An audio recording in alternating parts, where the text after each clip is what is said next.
wannan kungiya mun kafa ta ne dama domin duban yadda za mu rika shiga cikin al'umma muna tallafawa da iya abin da Allah ya ba mu za mu iya yi. Wannan bayan mu yanzu sallama da aka yi muku yanzu in kun sauka kowa za a dan bashi dan 20,000 ya rike hannu. Yanzu in kun sauka ku 31 ne ita mace. Za a ba kowa 20,000 kila ka je gida ka samu ita matsalar za a maganin ta. Sannan idan tsautsai ne ya kawo ku ya ai kula cewa Allah kiyaye wannan. Ya kawo ku kula ku sai da muke da ku da ku tsaye. Wanda yake wani abu da gangan dan Allah dan annabi ya shiga taitayin shi makan shi da kanshi ba sai mun yi mutu ba.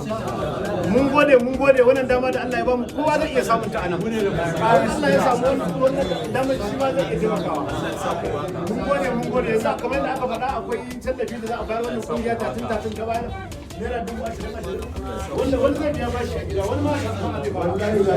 Sai sai sai ba. Mu daya kuma idan ku fita mu kan ku faɗa ku taimake mu wannan kasar da cikin wasu ana ba shi jaki ba.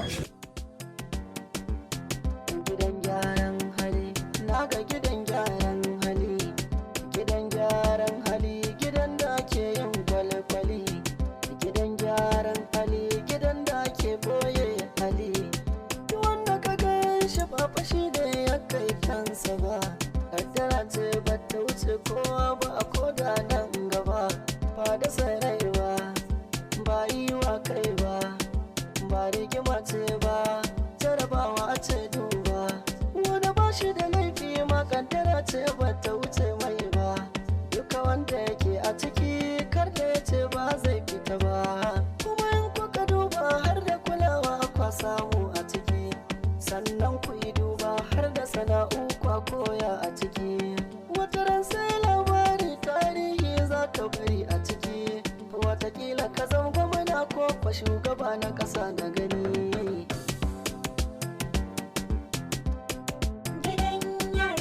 Yau mun zama tsintsiya da abin ɗaurewa, gama a kurkuku da hali kyaukyawa.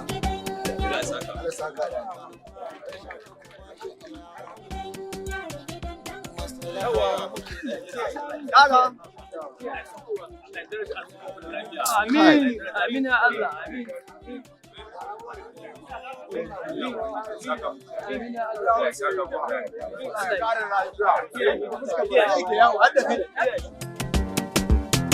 Gidan gyaran hali na ga gidan gyaran hali, gidan gyaran hali gidan da ke yin kwale-kwale, gidan gyaran hali gidan da ke boye hali, wanda ka gan shi ba fashi da ya kai kansa ba. Da na appreciation da Nigerian Correctional Service suka bamu wa kungiyar 1313, you can see a letter of appreciation gashi nan da chairman 1313 awareness group Kano State, Nigeria, inda suke bayani.